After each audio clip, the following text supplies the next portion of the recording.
Okay, everyone, I think we are ready to get started. I again apologize for the delay.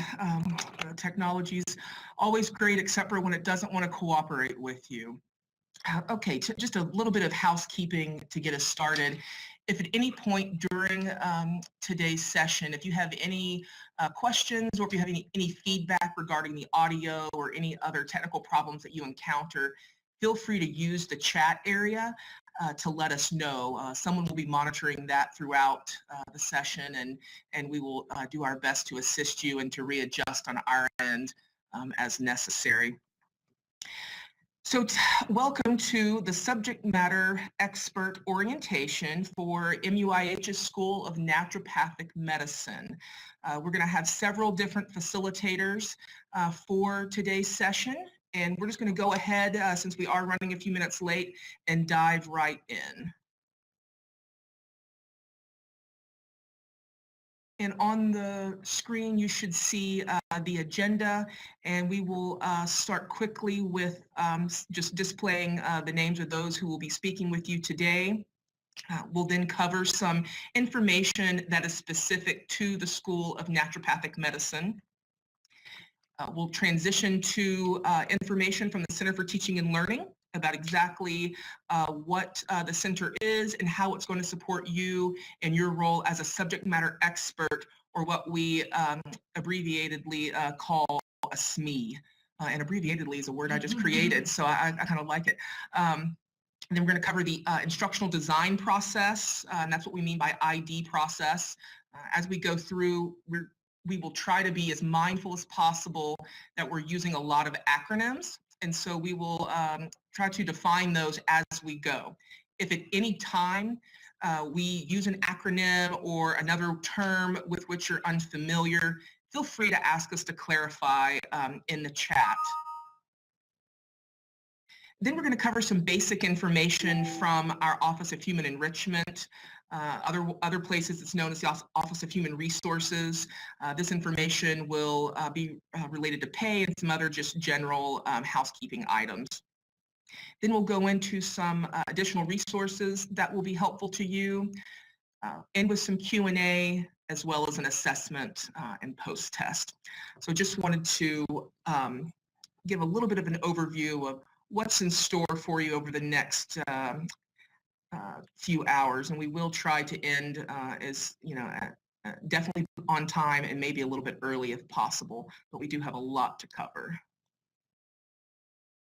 Okay.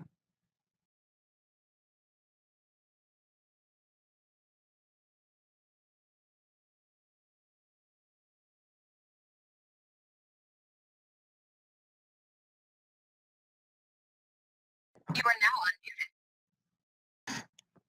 Okay, a few additional logistical items. This session is being recorded.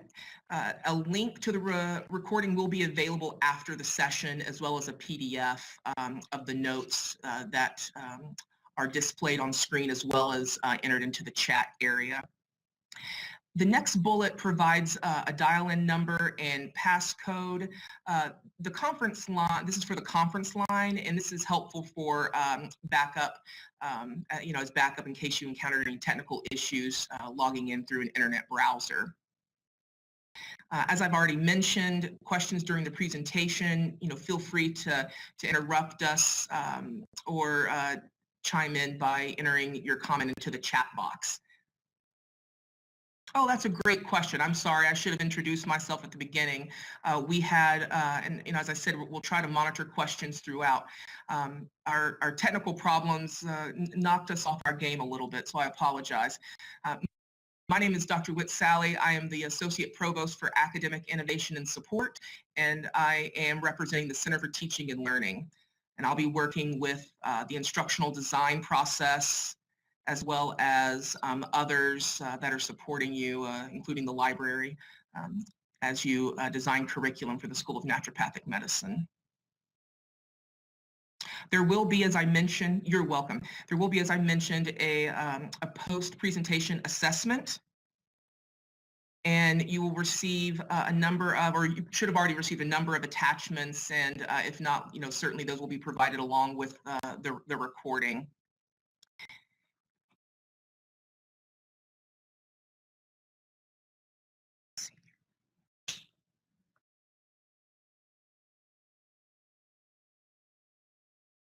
Okay. You are now unmuted. Okay, we're going to get right to introductions. I apologize. We're having a few problems. Okay, so displayed on the screen, and in the interest of time, I'm not going to read through all of these, but this is your School of Naturopathic Medicine and Center for Teaching and Learning team. There are a number of us who are here to support you, who have been actively involved in this process from the beginning, and who'll be with you throughout your time as a subject matter expert. And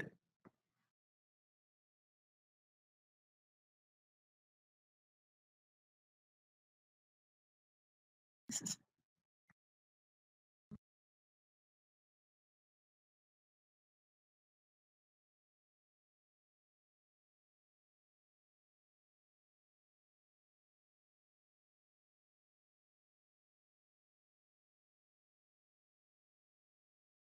You are now unmuted. all right, Brad, I noticed that we're still, I apologize, everyone. We're still having a few technical difficulties on our end. And if you did not receive any attachments yet, you will at the end. Following the session, you'll get a link to the recording. You'll get any notes that are entered into the chat. So everything that you're asking right now, you will receive a copy of that as well as additional attachments. There is a lot of information. We're going to try to chunk it in a way that you can follow along and keep with us, but please keep asking questions as we go along, especially since we're having so many technical problems. We'll try to muddle through the best we can.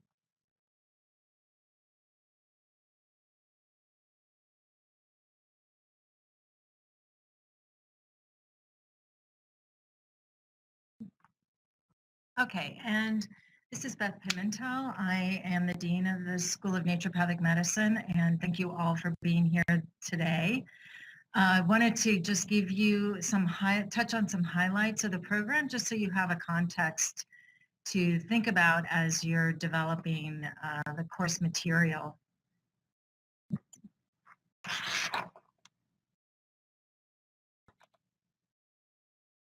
Okay, so what we're looking to achieve is a digitally enhanced, interactive, flipped or blended classroom, so that the learning, a lot of the learning is going to happen at home, and classroom time, the face-to-face time, is going to be reserved for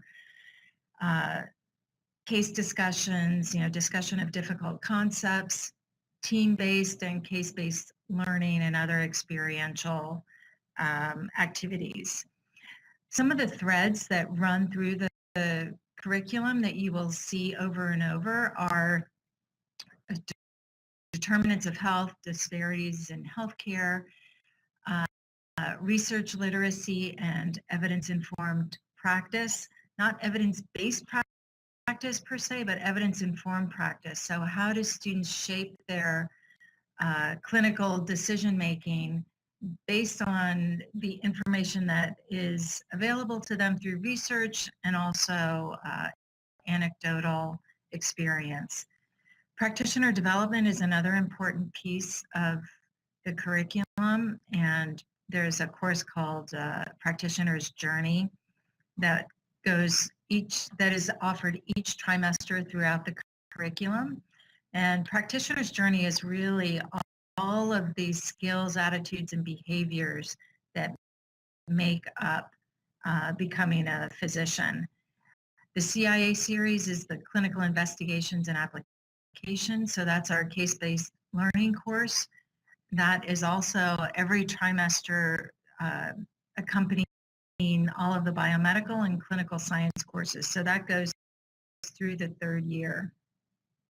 We're really committed to creating a diverse student body and educating students to prepare them to operate in community medicine settings. As we're going through the content, we are having, we'll be having subject matter experts tag areas, and we'll go into that later. We're using mesh terms and a glossary so that we can tag content and then to pull it out as we need to in the future. And then finally, we're looking at this in the context of a spiral learning model, so that students will touch on different pieces of the curriculum over and over as they develop and progress through the program. All right, so with that overview, I'm going to turn this over to, who's taking over? Okay.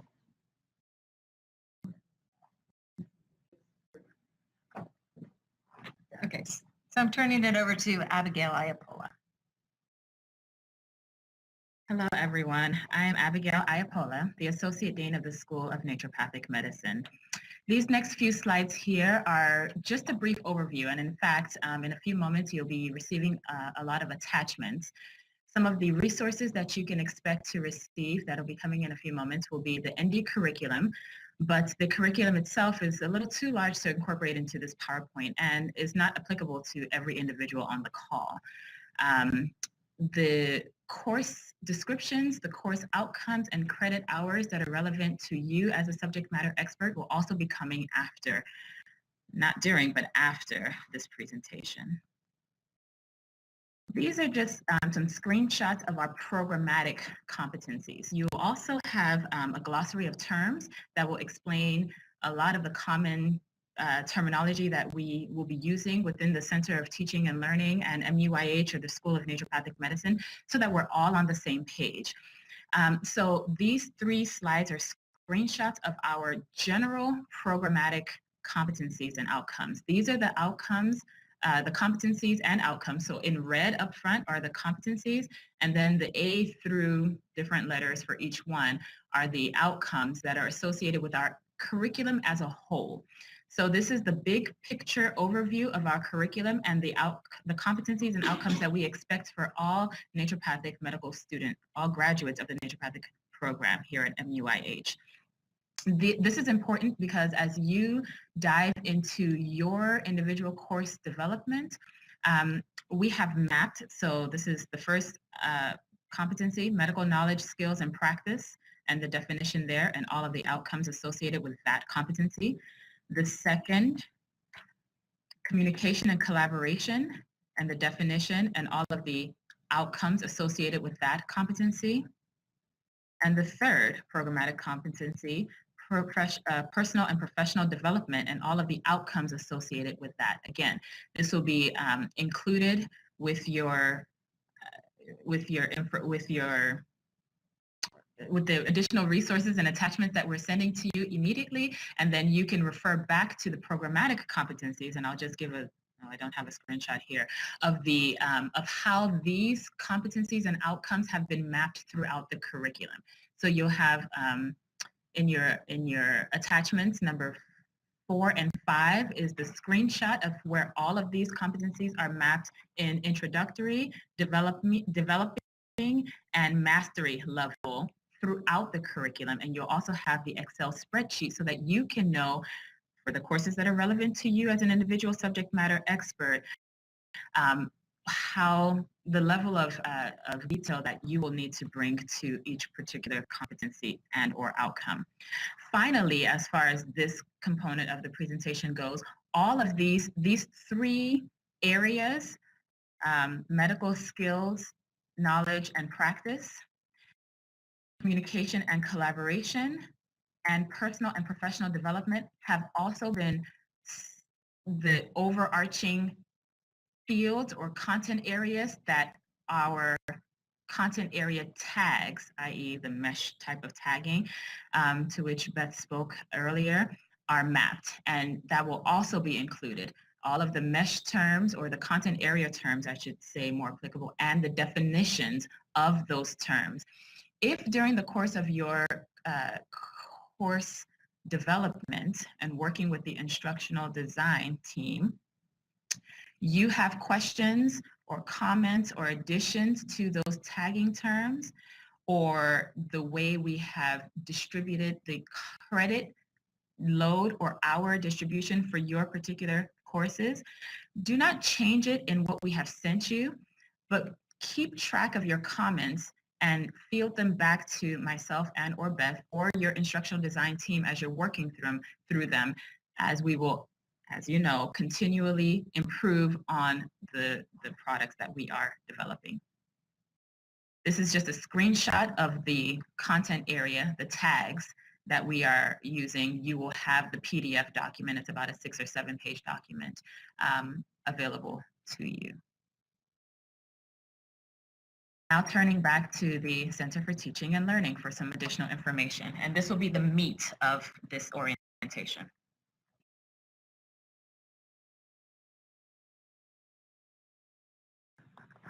Hi again, everyone. This is Whit Sally. I'm going to tell you a little bit more about the Center for Teaching and Learning. And again, please let us know if you have any questions.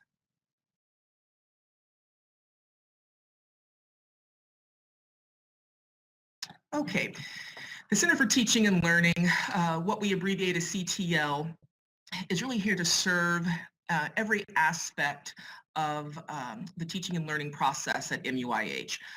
We do that most directly through faculty support services, and those range from course design and instructional design support to the learning management system support. And our learning management system is a product called Canvas by Instructure, and you'll learn more about that and actually receive some dedicated training on the system.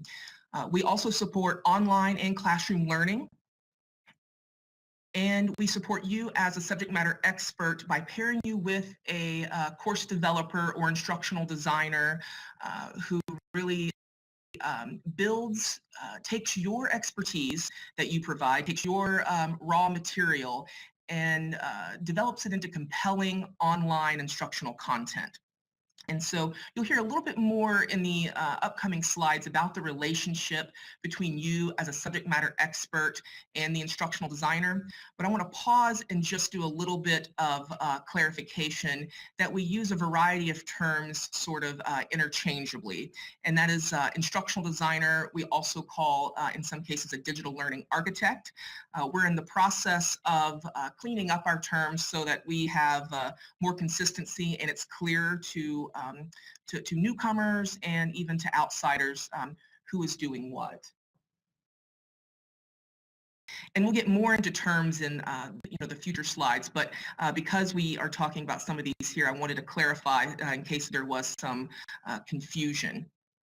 In addition to supporting the learning management system, which as I mentioned is Canvas, we also support or try to support the system that we are using right now, which is called Big Blue Button. And it's a web conferencing tool that we use to provide virtual office hours, to give presentations, to hold sessions like this, to hold webinars throughout the year. So very soon, in fact, by October 11th, everyone at MUIH, particularly the faculty, but everyone will receive this, will receive a comprehensive schedule of faculty development offerings. And these will be offered on an ongoing basis. They are free, and they will certainly be applicable to you in your role as a subject matter expert. So make sure that you check your MUIH email and look for those opportunities and participate. It'll certainly enhance your experience as a subject matter expert. The last thing that the Center for Teaching and Learning administers is a system called Quality Matters. And Quality Matters is really an organization that is several thousand institutions strong in terms of its members now, but it focuses on quality in online, blended, and web-assisted learning. And they have developed a rubric of best practices and instructional standards and course design standards that we'll be getting into a little bit more later. But in terms of what the Center for Teaching and Learning administers, this is in a nutshell what it is. There's one bullet that I didn't cover, but I want to come back to, and that is library services. As the Associate Provost for Academic Innovation and Support, I oversee both the Center for Teaching and Learning as well as the library. And what this allows us to do is really to strongly integrate library services into the instructional design process.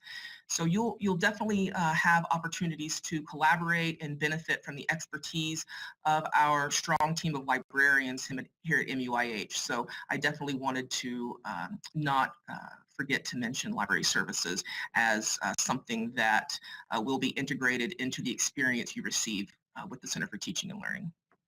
Okay, and with this, I'm going to turn over the microphone to Dr. Keonda Smith.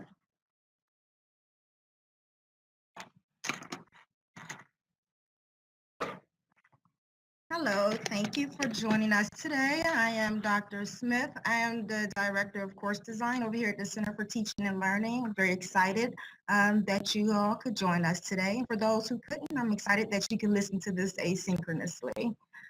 Before I begin, do you have any questions of anything that you've heard so far?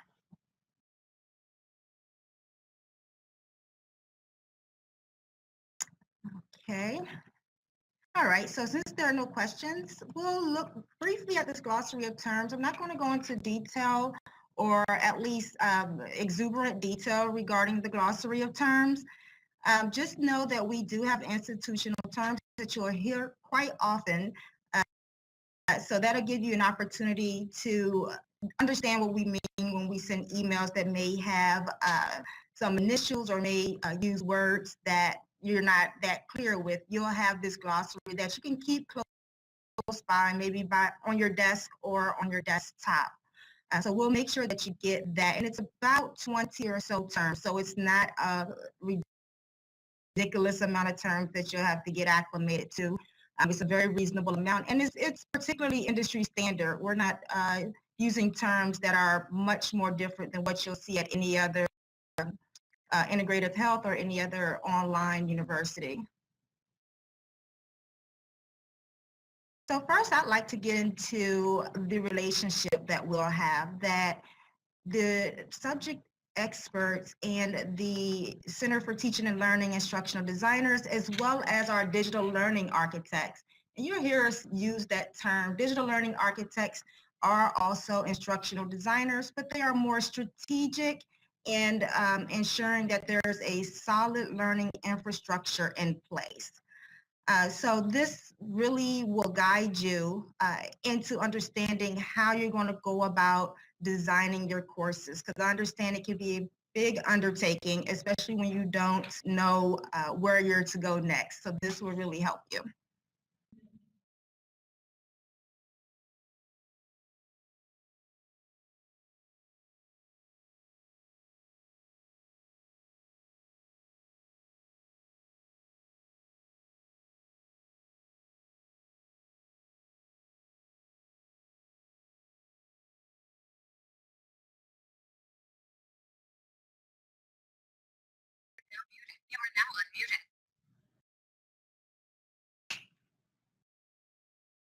Okay, it's taking a while for my slide to load.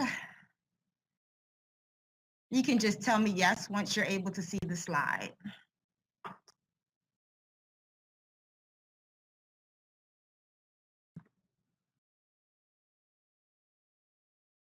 If you're able to see the slide, okay, great. Thank you so much. All right, so this is the SME guide. One of our digital learning architects, David Dumont, developed this in conjunction with a few other instructional design experts in the Center for Teaching and Learning. And in contrast to a traditional face-to-face course, the development of an online course in the School of Naturopathic Medicine will be a collaborative effort. It'll be joining the content expertise of a course author or even several course authors with the education expertise of the learning designer, whether they're a digital learning designer or if they're instructional designer. Those, they do pretty much the same positions here. So we'll be using those words interchangeably quite often. The subject matter expert, which is you, will be selected by your academic department leader. It could be your academic director, it could be the deans or the associate deans. And you're to serve just as the content expert. That's just bringing the experience with the subject matter and your effective learning strategies to the course. So the learning designer provides expertise in course design and development in adult and distance education. So whether IDs or DLAs, they will always either hold a master's degree or a doctoral degree. So depending on the complexity of the course design, Additional personnel sometimes might also be a part of the development team, such as programmers, graphic artists, videographers, multimedia specialists, etc. All right. You guys have any questions before we move forward?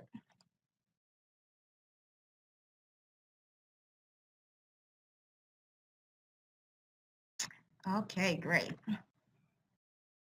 So let's look at the process in a little bit more detail. The first step is for the subject matter expert to meet with the learning designer, initially to identify and understand course objectives, blueprint the course structure and development of your assessment strategies, or how you're going to assess or test your students.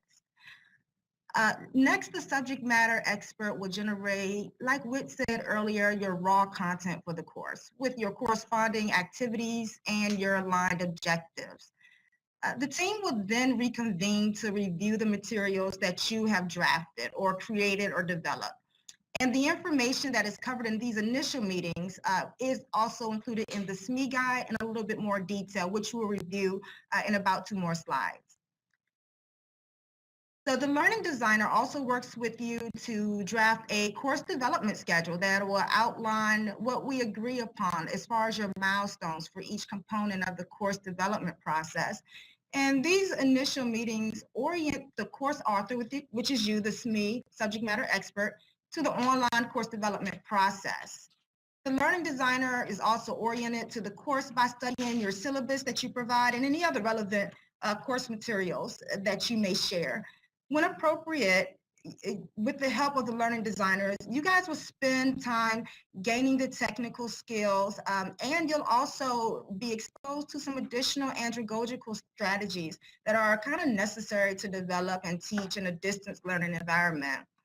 So subject experts are introduced to the issues also involved in authoring, teaching online courses, and you guys are also given access to a collection of examples, templates, and other resources for your use during the course design and development process.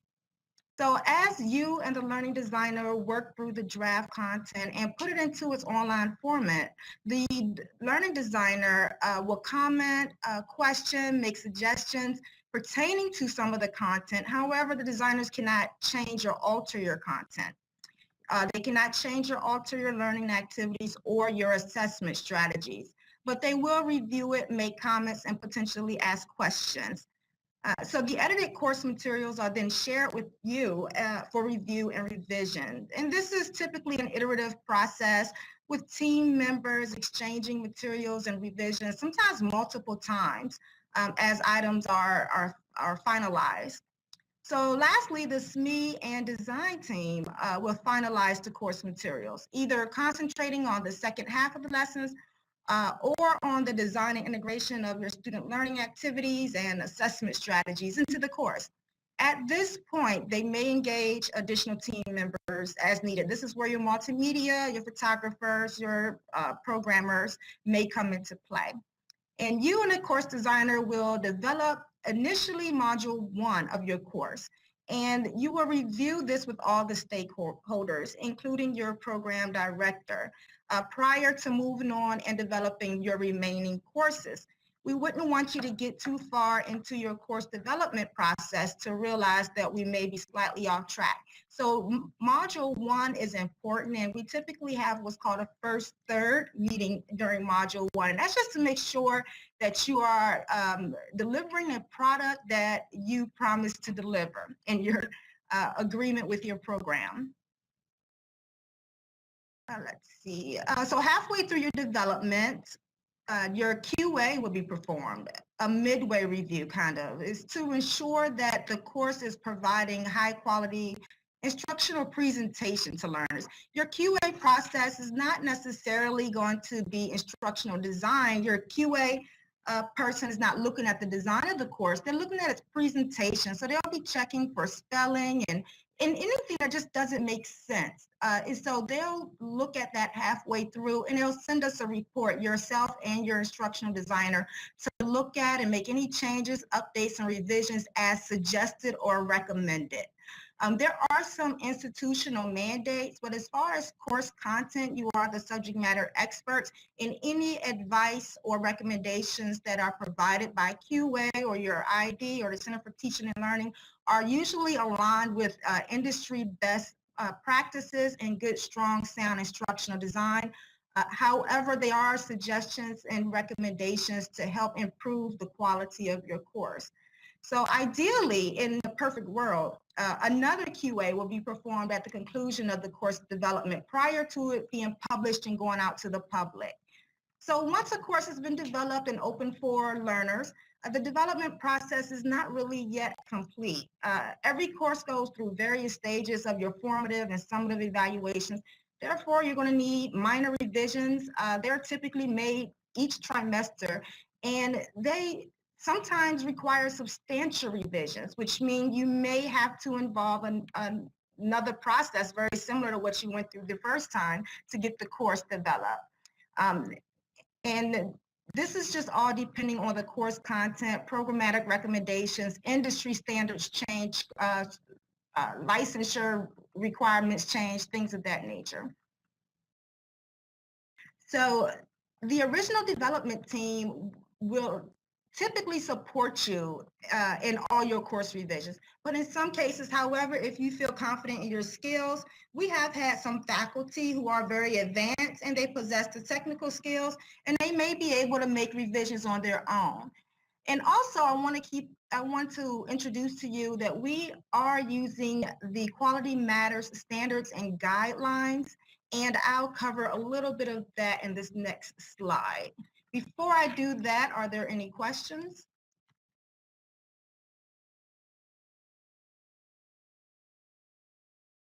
All right, great. So Quality Matters. We are a Quality Matters institution. All of our instruction designers and digital learning architects are either currently going through or have achieved the Quality Matters peer reviewer certification. Now, Quality Matters is a rubric that's based on research into high quality courses. They're used to guide our course development process. So at the School of Naturopathic Medicine, that online, hybrid, and any web-assisted courses that you may be the subject expert on, they will be held to those Quality Matters standards. And the quality assurance team will review these courses based on those standards before the course is approved to be launched. So the Quality Matters rubric is a set of 8 general standards and 43 specific standards. And they are just used to evaluate the design of your online and blended or hybrid or flipped courses. So this rubric is complete with annotations that explain the application of the standards and its relationship among them.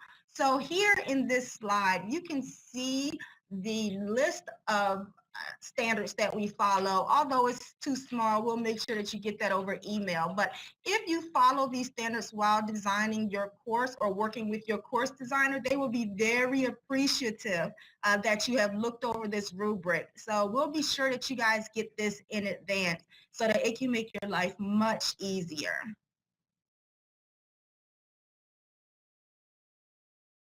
So I'll go ahead and summarize. I'm going to review with you one more time the process. I know you're not going to get it, this time around, but we'll make sure you have it in writing as well. So the milestones as far as your course development, it initially starts with a course request. So at the beginning of each trimester, I will send out a request to all program directors for a list of new courses or revisions to be developed for the next upcoming trimester. In a perfect world, we would be 2 trimesters in advance, but it's really hard to forecast that. The program director would then assign which of the subject matter experts will be used for the course. And then the program director will send a list of the courses and the SMEs to the design team. And this is where I will then assign an ID for each course. And I'll also request a Canvas course development shelf from our digital operations team. Now, the operations team then creates the Canvas course, a shell from a template. And that is pretty much what we're going to work in as far as designing your course. You're going to always design in a shell, but that shell is going to be copied over into the permanent course. So that gives us an opportunity to make mistakes and to mess up without anyone knowing about it. So keep in mind that your assigned ID will meet with the program director and yourself in a kind of a pre-kickoff meeting, especially in the beginning of your course design or your course development. You may want to have a pre-kickoff meeting, which will guide you through the initial stages of completing the course request form. So next is the kickoff meeting. Your ID will set up the kickoff meeting with you and the program director. They will send you the SME guide again if you don't have it or can't locate it. You'll get that just again. It just comes as part of the course development process. And that'll get to you in advance of the initial kickoff meeting, along with any questions that the ID may have had while looking over your course request form. And then lastly, your ID would just go ahead and schedule the kickoff meeting with you and your program director. Now, during the kickoff meeting, this is where you guys would get into developing the actual course outline. You don't have to have content right then and there because we'll already have learning objectives and outcomes. So we can kind of get into the discussion of how we're going to align your course.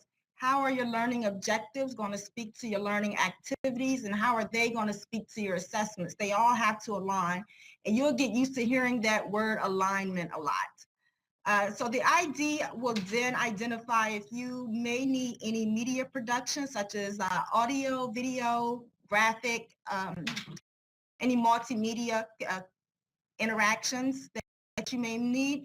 And then we'll go ahead and locate a multimedia specialist to help create that for you. Or sometimes we can even do it in-house, depends on how complex it is. Now, just as a side note, course media may be produced by you, like your videos, if you do a video lecture or something like that. And over here at the CTL, we can then make your media more interactive or make it more engaging. And that includes your PowerPoints, your voiceover PowerPoints. If that is the only way that you can kind of create multimedia, you'll then send that over to the CTL and we'll turn that into an engagement activity for you. All course materials should be and will be branded with MUIH's School of Naturopathic Medicine brands. It's always going to be authored by MUIH SME, and your PowerPoints are going to use a MUIH template, which you will have access to. That way we can have consistency across the courses.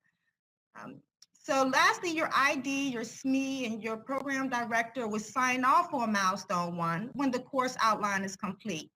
Now, sometimes more than one meeting might be necessary to complete the course outline. So don't be discouraged if after your kickoff meeting you walk away and you still don't have your course structure. That is not uncommon, especially if you're not able to establish alignment during your kickoff meeting. Okay, milestone 2. This may be what we call the first third of the course.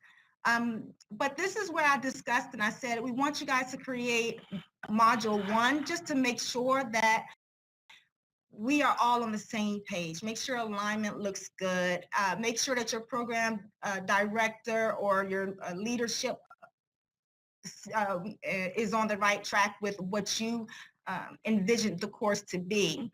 And make sure that we're delivering a high quality, instructionally sound course. And that's what milestone 2 is really going to focus on, that module 1.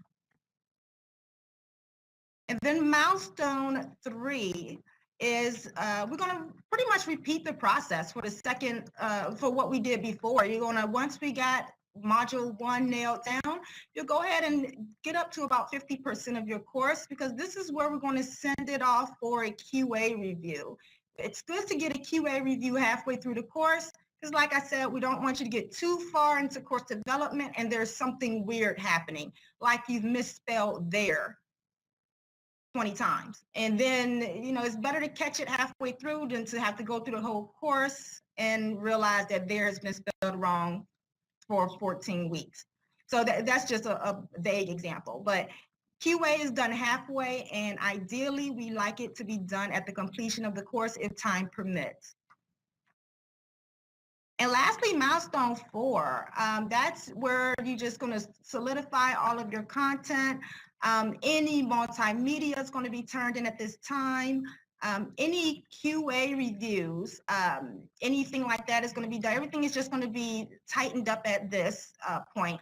Before it goes to your final QA and you're done with your last module, your entire team will reconvene. They'll take a look at your entire course, and any changes or updates that are needed will be done at that time. Usually they're extremely minimal because your program has been in the loop the entire time of the course development process. So it's usually just an opportunity to get together and see what the entire course looks like once it's all put together. So it is a detailed process, and but don't worry, you have the design team to guide you along throughout your entire experience. All right, so that's pretty much the conclusion. We're going to make sure that you get this guide in writing so that you can have it to refer to and to look over. And I highly recommend you look over the Quality Matters rubric as well as the glossary of terms, and then look over the SME guide. And if you get a head start on that, day one will be much easier for you, and you'll be off on the right foot. So before I turn this over to the next presenter, do you have any questions?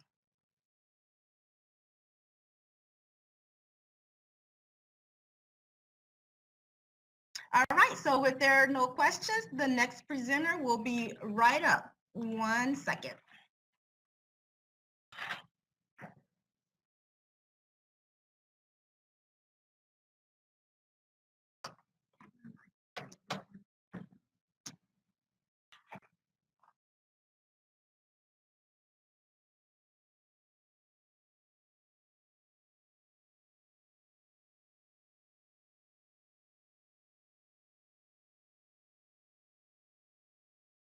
You are now unmuted.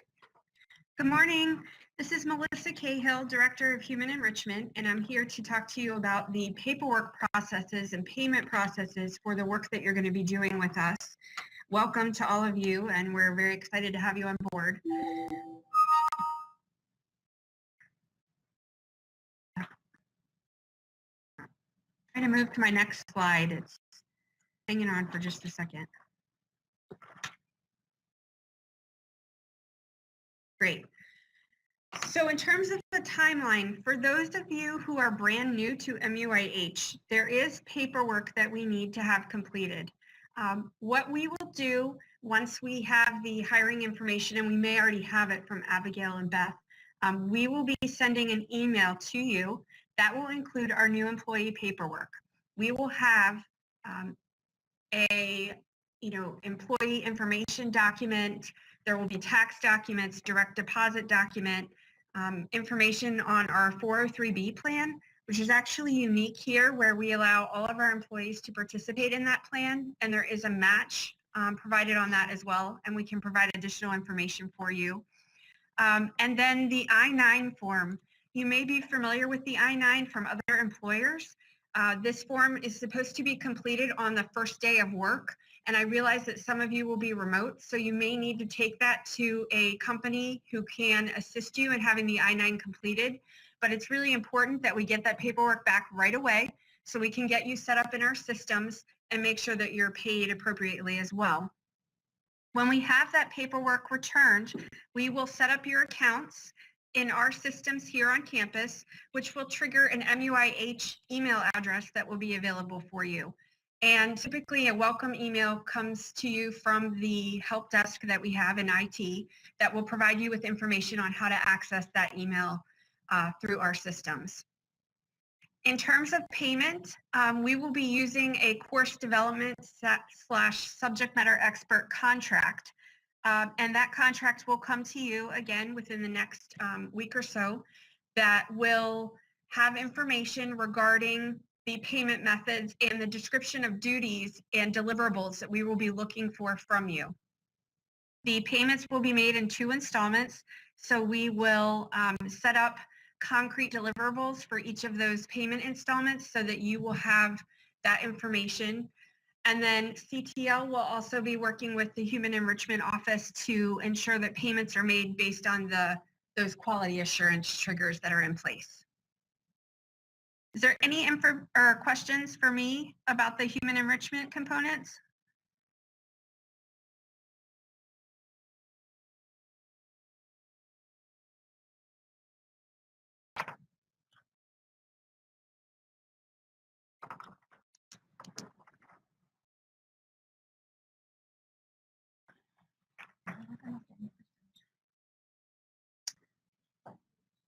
Perfect. So this is Abigail again, and we've come to the end of our time. The session will be recorded. There will be some post-assessment questions coming your way. But if this is really the period in the webinar for any overarching questions, any points of clarification, you can unmute yourselves or type your questions into the chat box.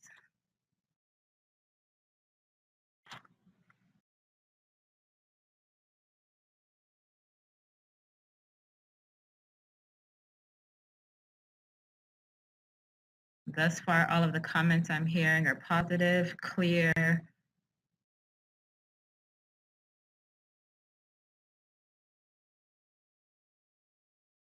This went by very quickly, even with all of our technical glitches. We are at 3 minutes till noon. Oh, is there a question coming in?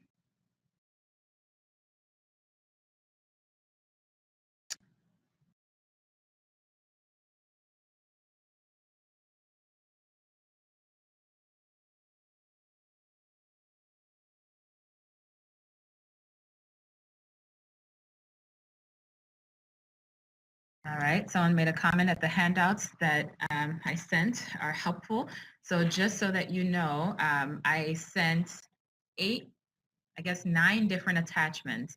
They're all clearly outlined in the email. If you're listening to this recording later, just go back to your email inbox and they're all numerically organized and outlined in terms of what they are. They've all been referred to during the course of this orientation. The final one was the Quality Matters rubric for those who are interested in seeing what that is. All of the attachments will be brought back up or utilized in some fashion while you work with your instructional design team. In the email with the attachments that I sent, I outlined future documents that will be coming your way. And just so we can eliminate the email monster, we do have IT support for a SharePoint file sharing drive. And once you have your MUIH email, i.e. once you're officially hired as a course instructor, as a subject matter expert for the School of Naturopathic Medicine, I'll be able to add you to that file sharing doc. This was just the workaround before you were officially hired for this purpose. The slide on your screen right now is just a placeholder for the post-test assessment. This just to make sure that the main points of this orientation have been anchored and solidified in your brains. We will be sending that out along with the recording. And once you have sent that information as well as signed the contract, then you'll be official and live as an MUIH employee of the School of Naturopathic Medicine. And you should expect to receive the recording, the slides, the post-test within 24 to 48 hours.